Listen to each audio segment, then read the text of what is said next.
کورس MySQL را شروع می‌کنیم. ایمپلمنتیشن تطبیقات دیتابیس. در کورس قبلی گذشته در مضمون دیتابیس آنالیز اند دیزاین شما تجزیه و تحلیل اساسات دیتابیس را خواندین، موضوعاتی که مفهومی بودن و تئوری بودن. با قوانین آشنا شدیم، با طریقه دیزاین آشنا شدیم. اما بعد از او برای که بتونین یک دیتابیس را کرییت کنین و وجود بیارین و یک پروژه دیتابیس را تکمیل کنین، لازم است که اینالی کدها و کوئری ها را بخوانین و با کامند های دیتابیس یعنی با زبان SQL آشنا بشین. این موضوعات را در این کورس می‌خوانیم ان شاء الله. موضوعات درسیتان در چند فصل قرار گرفته. پارت اول یا فصل اول MySQL فاوندیشن هست، معرفی خود دیتابیس MySQL، اینستالیشن و کانفیگوریشن MySQL که در این جلسه می‌خوانیم. پارت دوم Creating Database، تمام موضوعاتی که در زمان ساختن یک دیتابیس و جدول‌ها ضرورت دارین، اون موضوع رو در فصل دوم می‌خوانیم. پارت سوم Basic SQL با DML کوئری ها آشنا میشین، Select، Insert، Update و Delete، 4 کوئری اساسی که بیشترین استفاده هم در دیتابیس ها داره. پارت چهارم Advanced SQL هست، ادامه میدیم کوئری Select را و موضوعاتی مثل Join، سب کوئری، یونین، این مسائل را میخوانیم.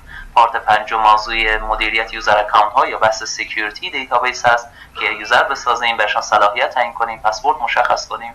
و آخرین فصل از این چپتر و پایان کورس کار با دیگه آبجکت ها هستند. در فصل دوم شما ساختن جدول ها را یاد میگیرین، اما کار با ویو، فانکشن، پروسیجر و تریگر، این موضوعات که قبلا فقط براتون معرفی شد را در فصل آخر مفصل میکنیم. کوئری ها و کد هایی که لازم هست با اونها آشنا میشیم و انواع مثلا ویو ها و پارامترها و مسائلی که در هر کدام از این آبجکت ها مورد بحث قرار میگیره. کانتنت ات گلانس، یک نگاه کوچکی بود بر تمام موضوعاتی که میخوانیم. کلوپرام یا سلابس درسی رو بشناسیم، یعنی موضوعات را قرار است انشالله بخوانیم. خب جلسه اول هست، از هم فصل اول شروع میکنیم. اینترودکشن یا فاوندیشن هست در حقیقت در مورد MySQL.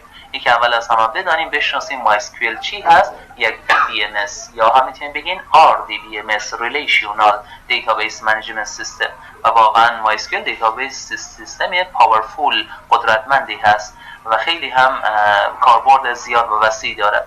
مثل همه DBMS های دیگه در MySQL هم از لنگویج، از لسان SQL استفاده میشه. این زبان Structured Query Language بین همه DBMS ها مشترک هست. چه MySQL، چه اوراکل، SQL سرور و دیگه DBMS ها همه از زبان جهانی استاندارد و واحد SQL استفاده میکنن.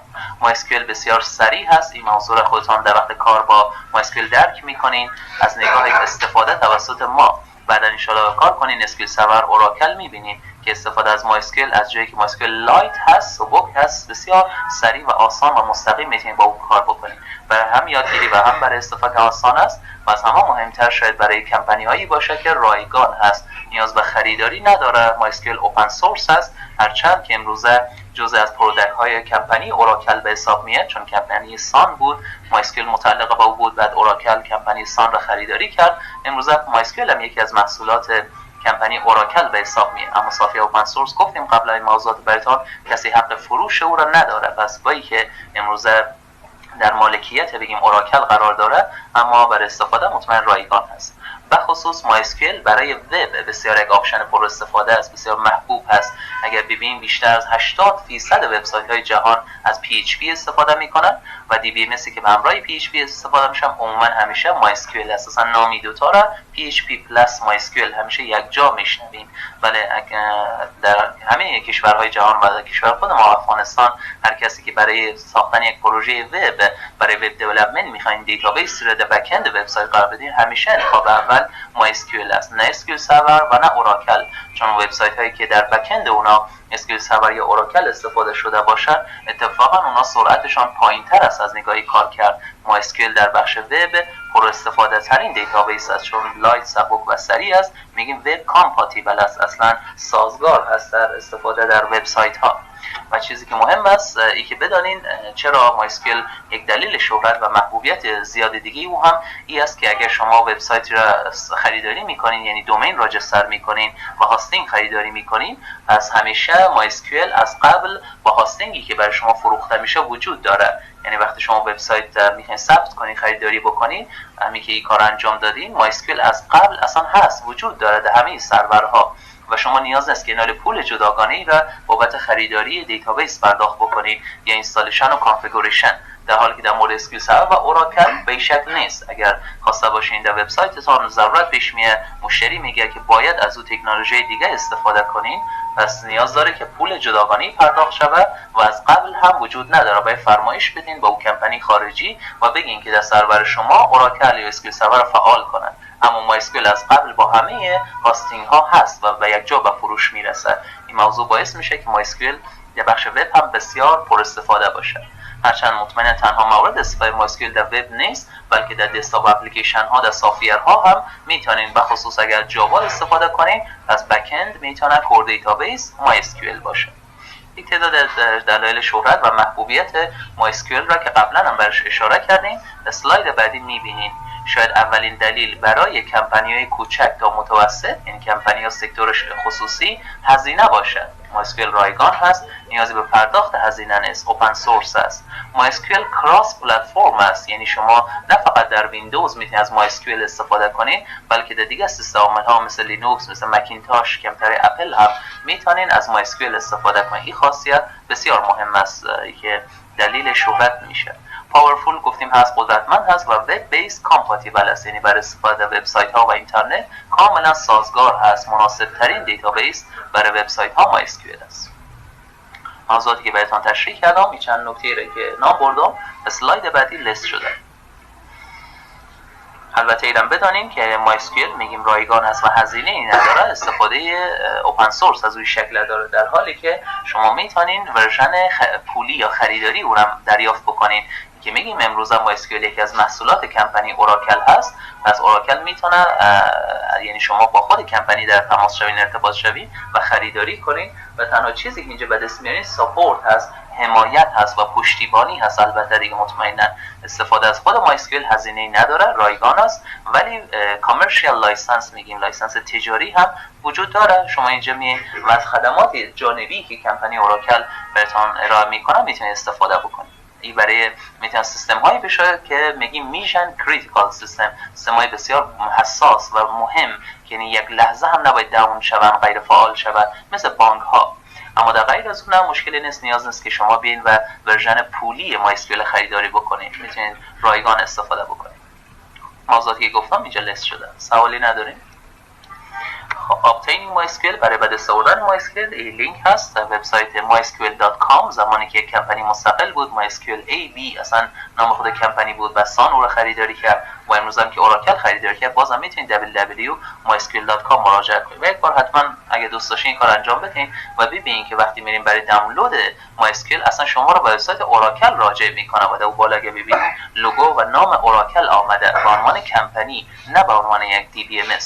این لینک میتونید مستقیما شما دانلود بکنین MySQL را و برای پلتفرم ها سیستم مختلف اگر برین به وبسایت اصلا پرسان میکنن که شما میخواین MySQL در کدام سیستم عامل استفاده کنین، ویندوز، لینکس، مکینتاش، و متناسب با او دانلود میکنین که از قبل خب ستاپ شما بهتون دادیم ستاپ MySQL را و setup.exe و برای اینستال کردن در ویندوز مناسب است. دیگه سیستم عامل خاص اینستال بکنین میشه ستاپ جداگانه از او را تهیه بکنین.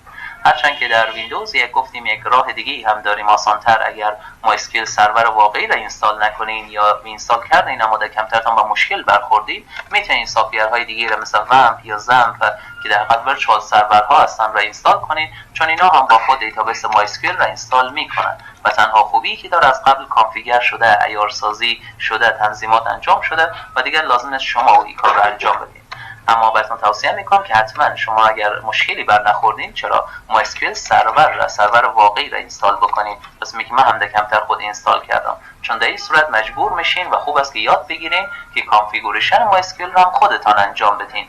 بعد میشه بخیر یک سرور واقعی خوب شما اینستال کنین. در اون صورت که دیگه ومپ یا زمپ را به کار نمیبرین. برای کمتر شخصی خوب است ومپ یا زمپ برای یادگیری، برای شکل آفلاین. اما وقتی سینگل یوزر، وقتی میخوایم مالتی یوزر استفاده بکنیم، درست است که این سافیه هم کار میتونه عمل کنه و کار کنه، اما معمولا در سرور واقعی خوب از سافیرهای واقعی هم استفاده میکنیم. با اون خاطر MySQL را شما سعی کنیم به شکل مستقل و جداگانه اینستال بکنیم و اگر نشد خب راه ساده‌تر آسان‌تر اینستال کردن ومپ یا زمپ است. این ویندوز اینستالیشن بود.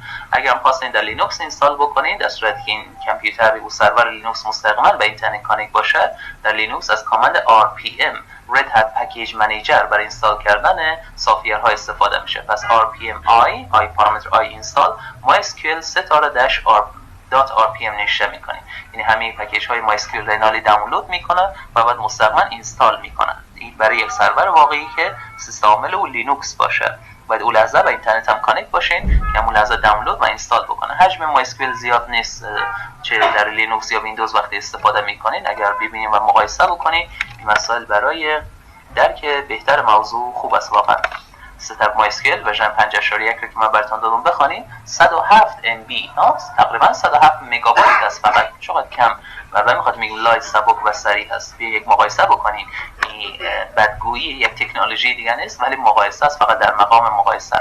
یعنی ستاپ اسکیل سرور رو ببینین، این اسکیل سرور انترپرایز است، ورژن واقعی و 4.3 جی بی هست. خب اینا فکر بکنین تفاوت‌هایی وجود داره مطمئنا بین دی بی ام اس ها. اما گفتم این موضوع به عنوان نیست که من شما را از اسکیل سرور بترسانم یا از او بد ببریم بگیم که او خوب نیست. خب مطمئنا ضرورت بوده که موضوعات زیادی در داخلش هست که همقدر حجم او هم زیاد شده. این تفاوت بین تکنولوژی است، مقایسه بکنین خوب است.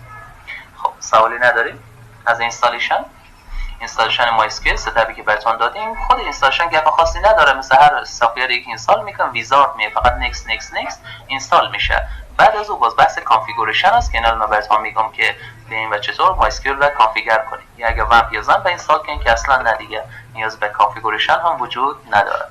خب این تاپیک رو هم صحبت بکنیم. MySQL اینترفیس دیفالت و اصلی MySQL گرافیکی نیست بلکه CLI هست، کامند لاین اینترفیس هست.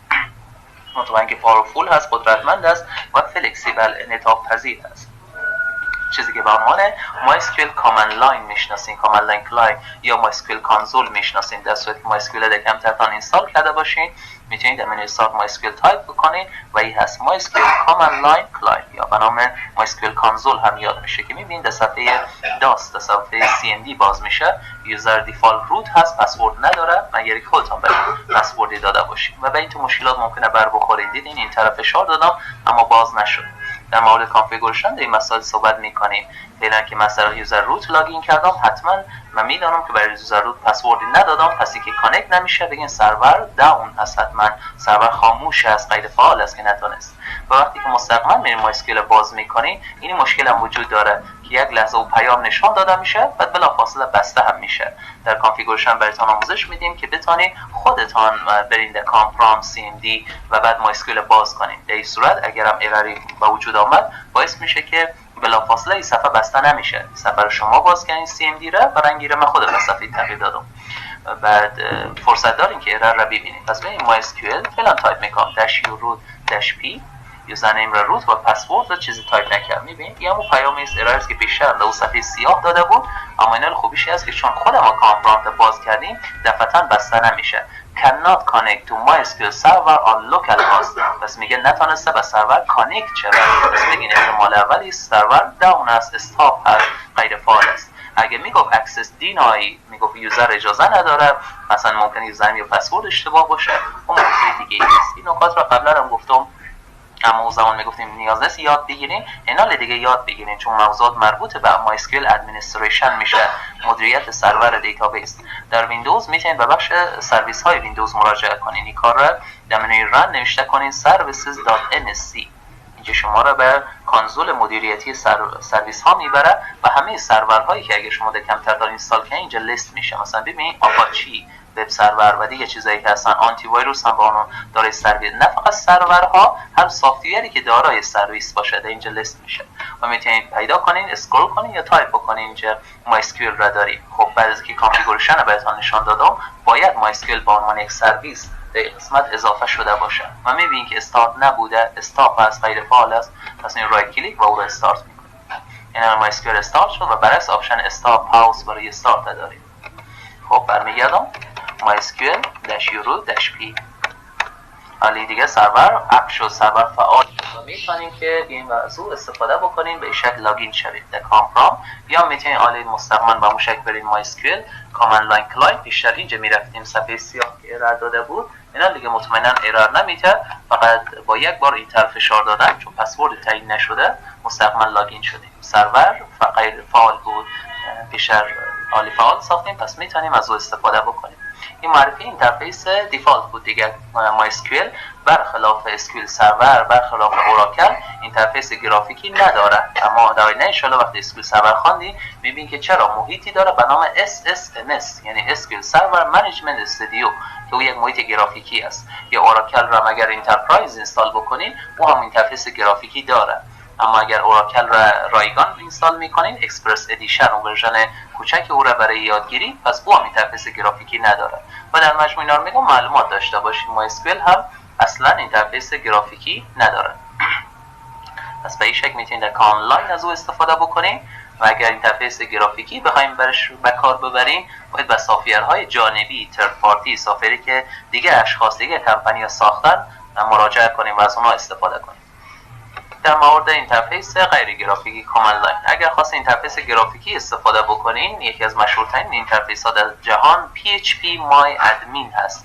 نه فقط تنها این اینترفیس بلکه اینترفیس دیگه هم وجود داره، ولی رو براتون معرفی میکنیم چون مشهورترین است. و وقتی که یک وبسایت واقعی رو شما خریداری میکنین، هاست و دومین، بعد میبینید که در اونجا هم همین محیط PHP MyAdmin وجود داره. و از نام اینترفیس هم پیداست که وب بیس هست ها. PHP MyAdmin خود اینترفیس توسط PHP ساخته شده. پس برای باز کردن این محیط یادتون باشه نیاز به یک وب سرور هم داریم، آپاچی. دیگه نمیتونیم به شکل یک سافیر دسکتاپ اپلیکیشن از او استفاده بکنیم. و اینجاست که اگر بله ومپ یا زمپ اینستال کرده باشین، پس میدونین که این سافیرها نه تنها که MySQL را اینستال میکنه در کامپیوتر شما، بلکه وب سرور آپاچی و اینترپرتر، سافیری که بتونه کد PHP را اجرا کنه، هم اینستال میکنه. در کمتر از ومپ اینستال است. اینستالشنش موضوع خاصی نداره، فقط اگر اینستال کردین ستاپ را نکست اینستال میشه. درایو سی ومپ معمولا اینستال میشه. و بعد از منوی استارت رو استارت بکنیم، میبینید در ابتدا برنگ سرخ بود، یعنی سرویس های او استاپ بود، یعنی شروع کرد به فعال کردن سرویس ها. برنگ زرد یا نارنجی هنوز بعضی از سرویس هاش غیر فعال است. برنگ سبز دیگه یعنی همه سرویس ها فعال شدن. میدونید چرا در رنگ نارنجی مانده؟ چون ما آمدیم خود ما MySQL واقعی را اینستال کرده بودیم و او را استارت کرده بودیم. یادتون باشه در یک کامپیوتر دو سرور را از عین چیز همزمان نمیتونین استفاده بکنید. ما MySQL سرور واقعی را هم داریم، او را هم استارت کردیم و این حال اومدم ومپ را هم استارت کردم. پس این ومپ هم که با خود یک MySQL داره، دو سرور همزمان نمیشه استفاده صورت بگیره. یعنی یک شما باید غیر فعال بکنید که در این حالت MySQL سرور واقعی فعال است و MySQL خود ومپ فعلا استاپ بود. اینجا ببینید که این سافیرها ومپ یا زم، MySQL، PHP و آپاچی را براتون اینستال می‌کنه. وب سرور هست، اینترپرتر هست، به نام انجین یاد میشه، PHP انجین اجرا کننده کدای PHP و این هم MySQL. و اگه ببینید هر دوی سافیرها ومپ یا زم محیط هم در اختیار شما قرار میتن. PHP MyAdmin از جایی که PHP هم اوپن سورس و رایگان هست، پس میتونین از او استفاده بکنین به راحتی. کلیک کردم و بعد ببینید رفت مستقیما در براوزر لانچ شد، در براوزر باز شد. اشاره به کمتر خود ما به عنوان سرور، چه در دیتابیس، چه در وب، چه در پروگرامینگ، همیشه میگین لوکال هاست سلش و بعد نام همین اینترفیس که PHP MyAdmin بوده. صفحه اولی که باز میشه از PHP MyAdmin اصلا میخوای که لاگین بکنید. از همین یاد بگیرید. یوزر دیفالت MySQL روت هست، پسورد هم نداره. این چیزی است که وقتی اینستال میکنین این شرایط وجود داره. بعد میتونید یوزرهای دیگه خودتون بسازین به نام خودتان، یا اصلا بیاین به همین یوزر روت هم ما پسورد تعیین کنیم که براتون در کمتر شخصی توصیه نمی‌کنیم، چون مشکلی نیست از بابت امنیت. فقط در بحث سرور واقعی چرا خب باید نه یوزر روت باشه و نه این حالت که پسورد نداره. هم برای یادگیری، برای کار کردن کمتر خودتون، چون امنیت فیزیکی کمتر لپتاپتون اگه تامین است، خب این لپتاپ همیشه در اختیار خودتون است، کسی دیگه از استفاده نمی‌کنه، یا کسی دیگه بخواد استفاده کنه شاید اصلا نتونه به ویندوز کمتر شما لاگین شه و دیگه ها اکانت ویندوز شما. پس امنیت تامین است، نمی‌خواد که برای یوزر روت پسورد تعیین کنین، چون بعد به مشکلات دیگه‌ای برمی‌خورین. اگر برای یوزر روت تعیین کنین اینجا میین بار اول باز کنین ارر بهتون نشون میده و باید برین در خود PHP MyAdmin کانفیگوریشن انجام بدین. پس نه توصیه گفتم نمی‌کنم بهتون. ببینید که این محیط گرافیکی هست. سمت چپ لیست دیتابیس ها رو آورده، دیتابیسی که قبلا ساخته بودیم، و سمت راست اینجا در روی خود صفحه بیشتر معلومات هست، راپور و استاتستیک، آمار احصائیه بهتون نشان داده. و در قسمت بالا آپشن هایی هستن، میتونید مثلا یوزرها رو از اینجا مدیریت کنین، بخواید یک دیتابیس رو بکاپ بگیرین، دیتابیس اکسپورت کنین، یا بخواید ریستور کنین فایل دیتابیس رو دوباره برگردونین، ایمپورت کنین، ستینگز و خیلی تنظیمات مختلف اینجا وجود داره. اگه خواسته باشین که دیتابیس بسازین، پس همینجا میتونین که کلیک کنین دیتابیس، نام برای دیتابیس مشخص کنین، در مورد کلیشن این مسائل صحبت میکنیم. جزء درسای ما هست، هنوز نرسیدیم فصل دوم creating a new database میگه. برام میخوام فقط براتون نشون بدم که این اینترفیس چقدر واقعا ساده است وقتی که گرافیکی است. براتون میتونین نام تایپ کنین، دکمه کرییت فشار بدین و کوئری رو اینا رو خود صافیه رو بگیم، خود اینترفیس اجرا میکنه. create database نامی که دادین این کوئری اجرا میشه و دیتابیس ساخته میشه. بعضی که دیتابیس ساخته شد بیایم مثلا بالاش کلیک بکنیم، یکی از دیتابیس ها رو کلیک میکنم. وقتی بالای دیتابیس کلیک کنین، تیبل هایی که در دیتابیس وجود داره رو براتون نشان میده. میتونید از همین جهت تیبل ها اینسرت کنین، اپدیت دیلیت کنین دیتا رو. خود دیتابیس تیبل رو اگه دراپ میکنین، اگه تیبل جدیدی میسازین، نام تیبل رو تایپ کنین، تعداد کالم ها رو مشخص کنین که جدول چند کالم داشته باشه و در صفحه بعدی اصلا میخوای که اینالی خود کالم ها رو مشخص کنین. مثلا میگم تیبلی جدولی بسازین با نام تست که دارای 4 کالم باشه. که تعجب نکنین که چطور خب ما کالم ها رو کجا بسازیم. در صفحه بعدی اینجا می نام کالم ها رو تایپ میکنین دانه دانه و بعد دیتا تایپ انتخاب میکنین. من فعلا میبینید دارم بی حوصله این رو براتون توضیح میدم، چون نمیخوام این رو واقعا براتون فعلا توضیح بدم، چون برای یادگیری ما میخوایم کوئری ها، کد ها رو یاد بگیریم و بعد از اینکه خب کوئری کد رو یاد بگیریم و کار کردن در این محیط گپ چند دقیقه هست. فقط اگر مثلا توضیح هم ندم و خود شما ببینید صاف آپشن ها رو ببینید، خطری نداره که برای یادگیری یک دیتابیس تست بسازین و جدول های مثل محصلین، کارمندان، فلان استادان بسازین. و اینکه خب مطمئن یک دیتابیس واقعی نسبت بالا هر یک از این آپشن ها شما کلیک بکنین، نهایت چیزی که خراب میشه حذف میشه دیگه ها، از بین میره، دوباره بسازین. منظور نیست که محیط وقتی که گرافیکی است استفاده از اون ساده هست، سیمپل هست، مثلا نیازی به تشریح و توضیح توسط من نداره. فست، ایزی، سرعت کارتاندهی، سرعت یادگیری و کارکرد اولیه بهتر است، بالاتر است. نیاز به تایپ کردن کامنت ها، کوئری ها است و استفاده از اون آسان‌تر است. ولی بدانید لیمیتد فیچرز، امکانات یا بگیم فانکشن‌های کمتری در اختیارتان قرار میده. مطمئن وقتی اینجا گفتیم پاورفول اینترفیس کامند لاین قوی تر هست و انعطاف پذیرتر، چون اینجا میتونید برای انجام هر کاری کوئری نوشته کنید و در صورتی که کوئری نوشته کنید مطمئنا اون کاری را که خواستین انجام دادن میتونید. اما وقتی که یک محیط، یک اینترفیس گرافیکی شد، یقینا که برای او سهولت و سادگی اینا همه امکانات را نداره، هر کار دیگه نمیتونید انجام بدین. اما محیط را اگه دوباره ببینین، یک قسمتی هم داره به نام SQL که بعد از اینکه آمدین و دیتابیس و جدول ها رو ساختین، برای ساختن خیلی دیگه از آبجکت های دیتابیس یا انجام عملی های مثل برای ادمنستریشن، مدیریت، باز هم باید شما کوئری نوشته بکنید. اینجا چیزی که گرافیکی است فقط اجازه میده دیتابیس را و جدول های او را به شکل گرافیکی بسازین. اما دیگه آبجکت های دیتابیس چی؟ ویو، تریگر، پروسیجر، اینا رو دیگه نمیتونید شکل گرافیکی بسازین و بازم برای ساختن دیگه آبجکت ها یا نوشتن کوئری خاص و مشخصی باید برین و تب اسکیل و اینجا میتونید باکس بزرگی رو بهتون میاره تا شما بتونید در این قسمت هم کوئری تایپ بکنید. پس بازم میبینید که این موضوع با که معرفی کردن بهتون پیش ادمین ضرورت یادگیری کامنت ها و کوئری ها رو برطرف نمیکنه. برای بعضی موضوعات ساده و اولیه، بله، مثل ساختن خود دیتابیس، مثل ساختن جدول، شاید نیازی به نوشتن کوئری نباشه. اما اینجا مثلا امکان جوین نداره که بتونید تیبل ها هم جوین بکنید، سب کوئری اگه بخواید نوشته بکنید. این مسائل را همیشه خودتان در کد کوئری باید تایپ بکنید. بله. بله. تا پیش ادمین میآید به شرطی که اگر شما او را در مایسکل سرور واقعی رن نکرده باشین. این را خوب دقت بکنید و گیج کننده نباشه برای شما. اگر شما فقط در کامپیوتر خود ومپ اینستال داشته باشین، بله، میتونید بین اینجا و کلیک کنید مایسکل کانسول. هنوزم میتونید وقتی از ومپ استفاده میکنین اینترفیس غیر گرافیکی را باز بکنین، کانسول مایسکل را. و اینجا همون مفهوم است، دوباره ازتون پسورد میخواد. پسورد برای یوزر روت اگه تعیین نکردین، تایپ نکنین، داخل شوین. بله، اگر اینجا اینا رو شما ببین و دیتابیس بسازین با کامند بگین create دیتابیس، نام رو مشخص کنین، دیتابیسی که در این قسمت ساختین در پیش ادمین هم میآید، یا برعکس دیتابیسی که در پیش ادمین گرافیکی میسازین اینجا میتونید بگین شو دیتابیس و در این لیست میآید. در این صورت اگر از وب استفاده بکنین، یعنی از یک سرور، فرقی نمیکنه واقعا اینترفیس گرافیکی بوده یا غیر گرافیکی. اما اگر مثل شرایطی که در کامپیوتر ما هست، شما هم مایسکل واقعی را اینستال داشته باشین و هم ومپ را، در اون صورت باز نمیآید. اگر برید در کامپرام و از سرور واقعی مایسکل استفاده کنین، اونجا دیتابیس بسازین، اون دیتابیس ها رو بعداً در ومپ در پیش ادمین براتون نمیاره، یا برعکس او هم امکان نداره. هدف است که یک سرور داشته باشین همیشه در کامپیوتر تا از یک سرور استفاده کنید. در کامپیوتر ما که میبینین به خاطر است که ما خوب هم کورسای دیتابیس رو پیش میبریم هم وب را، پس مجبور هستم که هر دو را همزمان اینستال داشته باشم. اما برای شما توصیه نمیکنیم که هر دو را حتما همزمان استفاده بکنید و اینستال کنید. بسیار خوب، پس در مورد اینستالیشن صحبت کردیم، در مورد اینترفیس صحبت کردیم که شناختین این دیتابیس MySQL اینترفیس گرافیکی نداره و ما هم از اینترفیس کامن لاین رو استفاده میکنیم. اگر اینترفیس گرافیکی خاصی استفاده کنیم میتونه پیش ادمین باشه. اینستالیشن کدام موضوع خاصی نداره و چون قبلا در کامپیوتر من اینستال داشتم میشه که دوباره خوب اینستال کنم و شما فقط ستاپ ران کنید next هیچ چیزی در قسمت اینستالیشن نمیاره اصلا جز آدرس که در درایو سی پروفایل میخواین در کجا اینستال شود.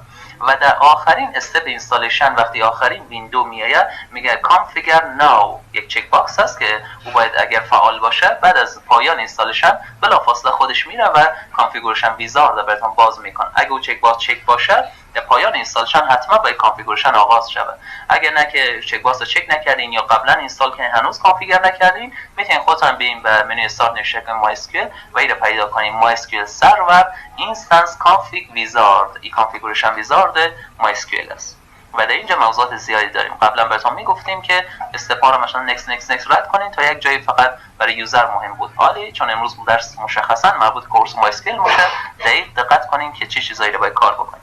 این آپشن رو برای ما آورده برای شما نمیاره ریکانفیگر، چون ما قبلا کانفیگوریشن کردیم میگه دوباره میتونین کانفیگر کنین یا کانفیگوریشن قبلی رو پاک بکنین. برای شما این آپشن رو نمیاره. آپشن اول برای شما از اینجا شروع میشه دیتیل کانفیگوریشن، استاندارد کانفیگوریشن. استاندارد کانفیگوریشن آپشن های کمتری بهتون میاره اما مهمترین چیزا رو میاره کانفیگر کنین ولی همه آپشن ها رو نمیاره. در صورتی که میگه دیتیل کانفیگوریشن یعنی با جزئیات بیشتر، پس همه آپشن ها رو بهتون میاره و من همین رو پیشنهاد میکنم که همه استپ ها همه آپشن ها رو ببینید. اولین چیزی که باید انتخاب بکنید مقداری از ریسورس منابع سرور هست که از کامپیوتر شما به سرور MySQL داده شده و مهمترین مسئله مموری هست، رم. چه مقدار میخواین که MySQL از رم کامپیوتر شما استفاده کنه؟ اگر میگین دیولپر ماشین اما شرط است که دیگه خود ما وجود، یعنی کامپیوتر ما یک سرور واقعی نیست. خب من از کامپیوتر برای دیگه کارها استفاده میکنم، برای دیولپمنت، پروگرامینگ، وبسایت، اینترنت، کار شخصی خودم. پس این باعث میشه که بیا و MySQL از حداقل حافظه استفاده کنید، بسیار کم از حافظه کامپیوتر شما استفاده میکنه. اگه انتخاب کنید سرور ماشین پس داریم بهش میگیم که کامپیوتر یک سرور است، واقعا یک سرور. پس اینال MySQL میتونه از حافظه بیشتری استفاده کنه، از تمام حافظه نه، از مقدار بیشتری، یعنی میدیم گفته متوسط از حافظه. و اینالی به این معناست که در این کامپیوتر سرور میشه MySQL هم باشه دیتابیس و همین کمتر میتونه سرور وب هم باشه مثلا آپاچی. پس این کامپیوتر میتونه چند سرور مختلف هم باشه. یا اصلا بالاترین آپشن که میگین dedicated MySQL سرور ماشین، یعنی کامپیوتر خاصتا فقط سرور MySQL است. پس اینال MySQL میاد و تمام حافظه رم کامپیوتر شما که اگه 4 جی بی یا 8 جی بی است از تمامش برای MySQL استفاده میکنن که میدونین این یک سرور واقعی خوب است، ولی که اینال پرفورمنس، کارایی و سرعت MySQL هم بالاتر بره. ولی برای کامپیوتر شخصی خودتون که حتما دیولپر ماشین انتخاب کنید. در سرور واقعی یکی از دو آپشن بعدی رو میتونید انتخاب بکنید، مقدار حافظه رم که MySQL استفاده کنید. سوالی ندارین؟ هر استپ سوال داشتین حتما پرسان کنید. استپ بعدی از های شما انجین ها رو انتخاب بکنید که هنوز ما براتون معرفی نکردم. در MySQL دو انجین مهم داریم، MyISM و InnoDB. نامش نوشته کنم در چپتر بعدی، در سلاید بعدی میاد و میخوانیم. InnoDB انجین امروزی هست، این مدرن هست، این انجین دیفالت هست، امروز ازش استفاده میکنیم. یک انجین قدیمی تر هم وجود داره، انجینی به نام MyISM که پیش از معرفی InnoDB وجود داشته و با معرفی InnoDB دیگه امروز همیشه شما از InnoDB استفاده میکنین و MyISM قدیمی شده دیگه عموما استفاده نمیکنیم. ولی من هر دو رو براتون معرفی میکنم، واقعا تفاوت‌های وجود داره، نظر به ضرورت و شرایط شاید بیایم بازم MyISM استفاده کنیم، چون خوبی‌های MyISM داره که باز InnoDB نداره و بازم خوبی InnoDB داره که MyISM نداره. پس باید بشناسین که هر کدام مورد ضرورتشون چی هست. در کانفیگوریشن چی بهتون میگه؟ مالتی فانکشنال دیتابیس، یعنی میگیم که هر دو حالته باشه، هم MySQL و هم InnoDB هر دو رو اینستال کنه، هر دو رو بتونیم استفاده کنیم. اگر میگین ترانزکشنال دیتابیس اونلی، پس اینجا شما میتونین از چی استفاده کنین؟ InnoDB. هر وقت کلمه ترانزکشن نشوندین بدونید که مربوط انجین InnoDB میشه. اینجا بای دیفالت از انجین اینو دی بی استفاده میشه و مایسم استفاده نمیکنید. نه که هرگز نتونین استفاده کنید، اما حالت دیفالت اینو دی بی قرار میگیره، یعنی بعدا هر جدولی که بسازین با مستقیما انجین اینو دی بی ساخته میشه. نان ترانزکشنال دیتابیس اونلی انجین مای آی اس ام را دیفالت قرار میده، میگه بای دیفالت از انجین او یکی مای آی اس ام استفاده بشه و اینو دی بی را مستقیما استفاده نمیکنن، ولی بازم اگه خواسته باشین بعدا میتونین خودتون بیاین و از اینو دی بی هم استفاده بکنید. وقتی میگیم مالتی فانکشنال یعنی هر دو فعال باشه، از هر دو استفاده میکنید. ترانزکشنال از اینو دی بی و نان ترانزکشنال از مای آی اس ام استفاده میشه. این معرفی انجین ها بود. اینکه خب بنال چه تفاوتی داره خود انجین ها کارکردشان در فصل دوم در ساختن دیتابیس صحبت میکنیم، جایی که رفتیم و گفتیم creating a new database. در این قسمت تازه میریم در مورد انجین ها صحبت میکنیم. پس فعلا بشناسین، اما ای که مفصل صحبت کنیم میرسیم. سوالی نداریم. استپ دوم انتخاب انجین بود. استپ بعدی تعیین کردن مکان ساخته شدن دیتابیس ها و فایل ها هستن و این کارو میتونید در بار اول کانفیگوریشن انجام بدین. میبینید دفعات بعدی براتون اجازه نمیده تغییر بدین. میتونید اینجا درایو انتخاب کنین، درایو سی دی ای، و بعد براوز کنین که میخواین فایل های دیتابیسی که بعدا میسازین در کجا ذخیره شود. آدرس اختیار تعیین کنین. اگه آدرس تعیین نمیکنین، درایو سی پروگرام فایل MySQL سرور دیتا در فولدری به نام دیتا میاد دیتابیس ها را ذخیره میکنه. ولی خب مطمئن قابل تغییر هم هست. این جایی است که دیتابیس ها ذخیره بشن که از اصطلاح تیبل اسپیس برش استفاده میشه، مکان قرارگیری جدول ها. سوالی نداریم. استپ بعدی تعداد کانکشن های همزمان است. اصطلاح کانکارنت باید داشته باشین، یعنی همزمان. کانکارنت کانکشن میخواین چند یوزر همزمان بتونن در دیتابیس سرور لاگین شود. آپشن ها را نام داده. دیسیژن ساپورت DSSOLAP میگه حد اکثر تا 20 کانکشن اجازه داده میشه، یعنی 20 یوزر میتونن همزمان لاگین شون و از بیشتر را دیگه اجازه نمیدن.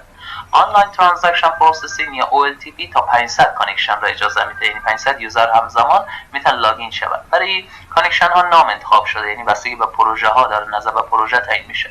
یا مثلا منوال ستینگ و خودتون تعیین میکنین، مشخصا میتونید بعدا تعیین کنین. مثلا من میگم فقط 3 کانکشن را اجازه بده، یعنی 3 یوزر همزمان بتونن لاگین کنن، یا 300 یوزر یا 3000 یوزر، هر چند تایی که خواسته باشین خودتون میتونید مشخص بکنید.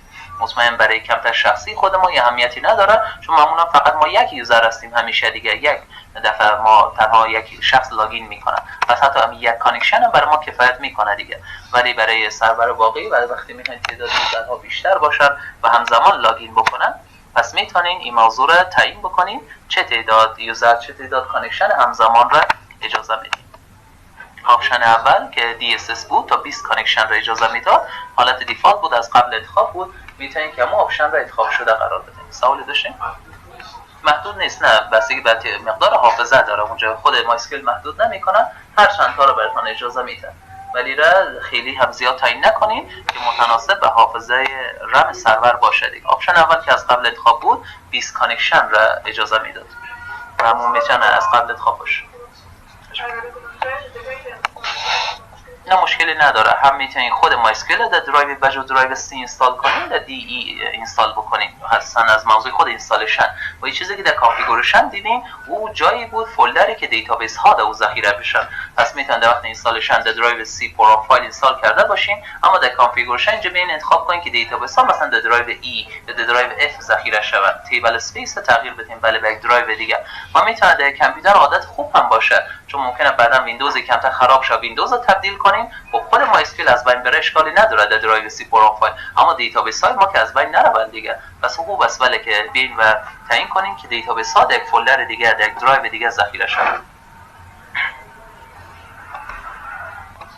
پس در این استپ آمدیم و تعداد کانکشن های همزمان تعداد یوزرها رو انتخاب کنیم، چند یوزر همزمان بتونن لاگین بکنن. آپشن اول دیسیژن ساپورت تا 20 کانکشن است، میتونه همین انتخاب باشه برای کمتر شخصی ما. استپ بعدی خیلی مهم است برای که اگه خواسته باشین به شکل یک سرور واقعی استفاده بکنین، یعنی در یک کامپیوتر سرور باشه و دیگه کمتر کلاینت ها از طریق نتورک وقتی کانکت میشن بتونن استفاده بکنن. پس enable TCP IP networking اجازه میده به دیگه کامپیوترها که بتونن با این کامپیوتر ما که در اون MySQL اینستال است کانکت شون. پورت نمبر MySQL بشناسین 3306 هستین، 3306، مثل که پورت نمبر پروتکل HTTP را بگین 80 مثلا SMTP 25 و 443 از HTTPS است. بله FTP 2021 خوب است که سافر هایی که میخوانیم پروتکل‌های رو یاد میگیریم پورت نمبر شما حفظ بکنیم. این پورت نمبر دیفالت است و اینا اگه این پورت کمتر ریزرو می بود مطمئن میتونیم پورت نمبر دیفالت رو تغییر هم بدیم. مثلا بگم که 3309 مثلا اگر اون پورت قابل استفاده نباشه ریزرو باشه، ولی نه مطمئن این پورت فقط برای دیتابیس مایسکل هست دیگه، پس میتونم هم حالت دیفالت او رو بانیم. و گپ بسیار مهم اینه وقتی کامپیوتر دیگه میخوایم به کامپیوتر ما کانکت شود، فایروال ویندوز میتونه مانع شه و جلوگیری بکنه. با اینکه نالی سرور ما فعال کردیم، نتورک فعال میکنیم، کامپیوتر دیگه میتونه وصل شود، اما میشه که اینجا فایروال ممانعت بکنه. پس این چک باکس هم چک کنید add firewall exception for this port که فایروال ویندوز مانع نشود، اجازه بده که دیگه کامپیوتر را بتونن از طریق پورت 3306 به این کامپیوتر وصل شود. این میشه برای استفاده در محیط نتورک از شبکه مالتی یوزر. اگر نه خودتان استفاده میکنید تنها شما در کمتر خودتان که این موضوع اهمیتی نداره، لازم یالی با این مسائل آشنا شد. واضح بود براتون؟ اینجا میتونید پورت نمبر مایسکیول کانفیگر کنید. اگر تغییر ندین پورت دیفالت 3306 است. این آپشن برای کانکشن از طریق دی کامپیوتر رو حتما چک بکنید. دیگه آپشنی که اینجا وجود داره انیبل استریک مود هست که میگه اجازه بده که از دیتابیس های قدیمی تر هم بتونیم استفاده بکنیم، یعنی ترادیشنال دیتابیس سرور اگر مایسکل سرورهای ورژن های پایین تر هم باشن بتونن که به کامپیوتر وصل شن. این موضوع بکوارد کامپاتیبیلیتی است، ساپورت ورژن های قدیمی تر اگه چک باشه که خوب است، مطمئنا که ورژن قدیمی تر هم اجازه بده. واضح سوالی نداریم. استپ بعدی موضوع کرکتر ست است. این گپایی که میگم را ببینین، اگر درست از تغییرات نمیاریم و از همه استپا رو من براتون تشریح کردم فکر نکنین سخت و پیچیده و مغلق است و فقط دستا میتونین بالای دکمه نکس بانین نکس این موضوع پیش میره. چون معمولا دیدین در چند استپی که آمدیم من اصلا هیچ کدام از آپشن ها رو تغییر ندادم، دقت کردین؟ اما آپشن اول برای کمتر شخصی تعیین شده، دیولپر آپشن باشه، مالتی فانکشن یعنی هم اینو دی بی هم مایسم استفاده شود، 20 کانکشن همزمان. دیدید من اصلا معمولا تغییری با وجود نبرم تا این قسمت، اما بعضی استفاده بعدی نیاز به تغییر داره. پس تا اینجا بله فکر نکنین پیچیده است، اما آپشن اول همیشه معمولا برای کمتر شخصی شما مناسب ترین است، اما بر سرور واقعی نه، و آپشن اول خیلی وقتا مناسب ترین نیست. ایگه گفتم که ایره بدانیم و جدای از اینکه هر کدام از استفا رو دقت کنین، چون این موضوعات بعدا در کار کردن با خود دیتابیس تاثیرگذار است. مثلا همین موضوع کرکتر ست، استاندارد کرکتر ست، خب مطمئن چی است؟ لاتین، یعنی دیفالت کرکتر ست رنج انتخاب شده که لاتین باشه و هر دیتابیسی که بعد از این ما بسازیم با 4 ست لاتین ساخته میشه و وقتی کرکتر ست یک دیتابیس لاتین باشه دیتای دری و پشتو داخل او ذخیره کردن نمیتونیم و این خطرناک نیست، چون این فقط دیفالت کرکتر ست است. بعد از زمان ساختن دیتابیس خود ما میتونیم بریم تعریف کنیم، میگیم create دیتابیس، نام دیتابیس رو تعیین میکنیم و اینجا دوباره میتونید بگین که کرکتر ست برای دری و پشتو چی باشه، UTF-8 باشه. پس این خطرناک نیست، ولی درک بکنین این موضوع که کجا تعیین شدی مسئله، که اگر دیتابیس بسازیم و این گپ تعیین نکنیم، یعنی فقط بریم create دیتابیس و نام تعیین کنیم، پس زبان دیفالتش چی خواد بود؟ این جست کانفیگوریشن تعیین شده که لاتین باشه. خب میتونیم بریم انتخاب کنیم که نه میخوایم که کرکتر ست دیفالت UTF-8 باشه، این هم خوب است، یا اصلا 4 ستای دیگه برای کشورهای دیگه جز لاتین و جز UTF-8 میتونیم هبرو، گریک، زبانهای دیگر رو انتخاب بکنیم، برای کشورهای دیگه استفاده میشه. از انتخاب آپشن اولی خطری نداره و مخاطب بود که گفتم معمولا آپشن اولی همیشه مناسب هست. دیفالت 4 ست لاتین است بدانیم. بعد اگه خواستین دیتابیس بسازیم و دو دیتای دری و پشت رو ذخیره کنیم، پس حتما در وقت نوشتن خود فرمان create دیتابیس باید 4 ست رو تعیین بکنیم. سوالی نداریم؟ خب دیگه زودتر بکن. این سال از ویندوز سرویس آپشن بسیار مهم. همین چیزی که دیدیم من رفتم در قسمت سرویس های ویندوز در منوی رن services.msc ما اونجا مایسکیول بود، میتونستیم استاپ یا استارت کنیم. این بستگی به می داره که این آپشن چک کرده باشین. اینستال از ویندوز سرویس از قبلم چک هست، پس میه و مایسکیول به عنوان یک از سرویس های ویندوز اد میکنه، اینستال میکنه، راجستر میکنه. ما میتونیم نام برش تعیین کنیم که نام دیفالت خب مایسکیول است و نیازی به تغییر نداره، مگر اینکه خب شاید مشکلی پیش بیاد که مایسکیول قبلا بوده و شما نتونید دوباره از این نام استفاده کنید، میتونید نام را تغییر هم بدید. چون قبلا من کانفیگور کردم میبینید دیگه اینا غیر فعال شده، اجازه نمیده که تغییرم بدم. لانچ مایسکیول سرور اتوماتیکلی که هر بار کامپیوتر رو روشن کردیم سرور مایسکیول خود به خود استارت شود. این آپشن خوب برای سرور واقعی که حتما باید رو چک کنین. برای کامپیوتر خودتون هم اختیار دارین دیگه، وای میخواین هر بار کامپیوترتون بعد از این رفتین و روشن کردین باز ای استاپ باشه و خودتان بیاین استارت کنین مایسکل را، میشه این کار انجام بدین. پس این آپشن رو چک نکنین، اما اگه چک باشه از این به بعد هر باری که کامپیوترتان روشن کنین روز شب دهخانه دیگه، پس باعث میشه که مایسکل هم استارت شه. اما از جایی که اگه دیولپر ماشین انتخاب کرده باشین و استفره، مایسکل از حافظه زیادی استفاده نمیکنه از رم کامپیوترتان، پس باعث نمیشه که اگر مایسکل خود به خود شروع به کارم کنه کامپیوترتان گرنگ شوه، سنگین شوه و مثلا سرعت کامپیوترتان پایین بیاد. نه، مایسکل بسیار اصلا احساس نمیکنه استارت بودن یا نبودن او را حتی. پس این آپشن چک کنید بر سهولت خودتان هم خوب است. سوالی نداری؟ آپشن مهم چیزی که چک نیست و شما باید او رو چک بکنید، اینکلود بین دایرکتوری این ویندوز پد. برش بگوییم که آدرس فولدر بین که کامند مایسکل سافیر اجرایی مایسکل او قرار داره در پد ویندوز راجستر کنه. در این صورت است که شما میتونید بین در کامپرام و نوشته کنید مایسکل و اینجا مایسکل را میشناسه. دقت کنید وقتی اینجا مثلا میگم مایسکل، چطور است که مایسکل را شناخت؟ چون این آپشن را چک کرده بودم و پد آدرس مایسکل میشناسه. اگه این کار را نکرده باشیم، من مثال براتون نشان میدم و این آپشن چک نباشه، آدرس مایسکل راجستر نشده باشه، با چه پیامی مواجه میشین؟ میگه مایسکل is not recognized as internal or external command، یعنی اصلا او را نمیشناسه. یعنی هر وقت این پیام را دیدین بدانین که آدرس جایی که فایل اجرایی مایسکل قرار داره در پد ویندوز راجستر نشده. مثلا که جاوا خواندین، بگین این کارو خودتون میتونین انجام بدین یا نه؟ چون همیشه در کورس جاوا معمولا این گپ گفته میشه. جدای از این آپشن هم اگه فراموش شده بود، نشد، کار نکردین، میتونین برین در پراپرتیز کامپیوتر، ادوانس سیستم ستینگ، environment variable تب سوم advanced environment variable و اینجا داریم user variable system variable. بهتر است system variable معرفی کنیم. اینجا سرچ کنیم پت را variableی داریم یا چیز داریم به نام پت را ادیت بکنیم، میبینید آدرس دیگه سافیرهایی که در کامپیوتر ما اینستال است هم اینجا هست. مثلا میتونیم بیاین بعد آخرین آدرس سمیکولن تایپ بکنیم و او آدرس جایی که فایل اجرایی مایسکل قرار داره رو کپی بگیریم و اینجا پیست بکنیم. درایو سی پروفایل چون 32 بیت اینستال کنیم، پروفایل x86 مایسکل سرور و فولدر بین. در اینجا ببینیم کامند خود مایسکل داریم که ما میریم در کامپرام نوشته میکنیم مایسکل، در حقیقت اینی مایسکل هست .exe یا فایل اجرایی، یعنی خود ما اپلیکیشن هست.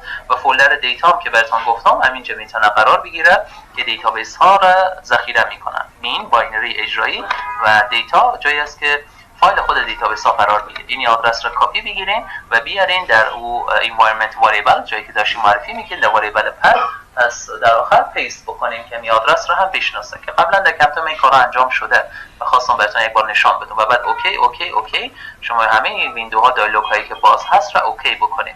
این کاری است که به آسانی چک باکس بهتون انجام میده. به جای منوالی خودم این کار انجام بدیم، خب میتونید چک باکس رو چک کنید که آدرس او را در پد ویندوز راجستر کنید. میبخشید سوالی نداریم؟ بسیار. این چک باکس حتما چک بکنید. استپ آخری میخوای اصلا که برای یوزر روت اگر پسورد تعیین میکنید، یوزر روت از قبل پسورد نداره، پس اینجا میتونید شما برای یوزر روت پسورد تعیین کنید که این کارو در سرور واقعی خب حتما انجام بدین، چون همه میدونن که یوزر روت از قبل پسوردی نداره و اگر یک شخص خرابکار پشت سرور واقعی قرار گرفت، خب بعد میتونه که لاگین شه بدون اجازه. پس نه، در سرور واقعی حتما پسورد تعیین کنید. در کامپیوتر خودتان نیاز نیست که در شخصی گفتیم که شما آماده باشین و پسورد تعیین کرده باشین. پس میتونید اگه پسورد برای یوزر روت تعیین نمی‌کنید، چک باکس رو اصلا انچک بکنید ها، غیر فعالش بکنید. اما پیش از اینکه اون رو انچک بکنید، این چک باکس پایینی رو چک کنید، create an anonymous account. این یوزری میسازه که نه یوزر نیم داره و نه پسورد، یعنی اوپن کانکشن.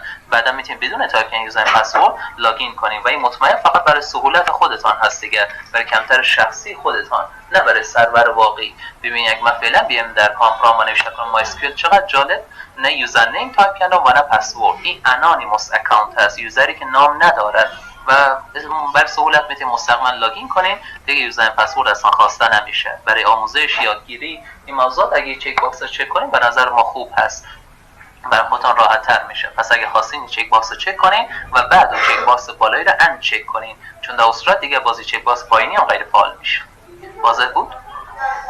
دو آپشن مهم شد از، یعنی اگه همه استپای دیگر نکست کردین، یکی اینی چک باکس رو چک کنین، اینکلود بین دایرکتوری حتما، و یکی اینی چک باکس رو چک بکنین و بعد بالایی رن چک بکنین. دیگه موضوع کانفیگوریشن و پایان رسی استپ آخر بود. بعد همه مراحل که انجام دادین دکمه اکزیکیوت فشار بدین، بعد میان و این کانفیگوریشن را آماده میکنن، سیو میکنن، ذخیره میکنن. ایران بشناسین فایل کانفیگوریشن مایسکل به نام my.ini است. این کاری که انجام دادید داخل یک فایل تکست، داخل یک فایل مثل ناتپد به نام my.ini ذخیره میشه که اگه بعداً خواستین مستقیم میتونین خود فایل باز کنین و در داخل اون تغییرات بیارین. بعد از اون سرویس رو ریستارت میکنه و مایسکل شما آماده است برای استفاده. سوال داشتین؟ همین جا رسید ارر میگیره. بعد از اینکه من این دکمه فشار ندم چون قبلا اکزیکیوت شده، اگه فشار بدیم باید پهلوی هر کدوم یک تیک مارک به یک ساسه یعنی اوکی اوکی هر سه دیگه. اگه دیدین اینجا چلیپا خورد با رنگ سرخ و انجام نشد، ببین شاید در کانفیگوریشن مشکلی وجود داره و دوباره چک کنین که چیز رو اشتباه مثلا تنظیم کردیم. اگر نه مشکل میتونه در خود ناسازگاری این مایسکل با ویندوز باشه، ویندوز کامپیوترتون. ومپ هم هست و او رو غیر فعال کنید. گفتیم همزمان از هر دوش نمیتونید استفاده کنید. پس احتمال کانفیگوریشن شما درست ازش مشکلی هم نداره، ولی اینی استپ فکر کنم از شما ایراد گرفته ریستارت سری. خب معلوم است وقتی که ومپ فعال باشه ومپ هم از خود مایسکل داره، پس این سرویس مایسکل سرور واقعی استارت نمیشه مطمئنا، پس ارر نیست. اون موضوع دقیقاً داره بهتون میگن. اختیار با خودتان است، یا انستال کنین یا فقط غیر فعال بکنین. میتونین ببین به شکل رایت کلیک کنین اگزیت که دیگه ومپ بسته شده باشه. به شکل بازم ببینین جنجال داره. ببین که در قسمت سرویس های ویندوز بریم ومپ مایسکل به نام خودش اینستال میشه، ومپ مایسکل باید ببینین که حتما استاپ باشه. بعضی اوقات با اگزیت کردن هم استاپ نمیشه. بعد اگه خواستین بین این کار انجام بدین که ومپ مایسکل را استاپ بکنین، غیر فعال کنین، یعنی میبینید برای ما استاپ است، پس این باعث میشه که اینا بتونین از مایسکل سرور واقعی استفاده بکنین. ما اینجا وقتی اکزیکیوت کنین هیچ ارری نمیگیره. خیلی خب سوالی ندارین از کانفیگوریشن؟ استپ طولانی بود، هر کدام نشان دادم. بخاطر میشه یک کمپانی، یک شرکت، جای اداره یک سرور واقعی رو خواسته باشین کانفیگر بکنین. یک بار دیگه برای بار آخر براتون نشان میدم که اگه یک کمپانی خودتون کانفیگر میکنین فقط ببین به شکل next چون دیولپر آپشن، مالتی فانکشن، دیسیژن ساپورت، انیبل تی سی پی، لاتین هیچ کدام اون رو نیاز به تغییر نداره تا این استپ. این استپ دو تا مانده به آخر است. فقط این چک باکس حتما چک کنین next و اینی چک باکس هم چک بکنین. اول این را چک کنین و بعد چک باکس بالایی را چک کنین. یعنی برای انونیموس اکانت میسازیم ولی پسورد یوزر روت هم تغییر نمیدید. دیدین فقط هم دو استپ آخر لازم بود دو چک باکس شما فعال کنید. دیگه استپ ها برای یک سرور واقعی هست نه برای کامپیوتر شخصی شما. خب سوالی نداریم؟ این برای امروز باشه. روز آینده ان شاء الله درس رو ادامه میدیم و کامنت های خود مایسکل میخوانیم.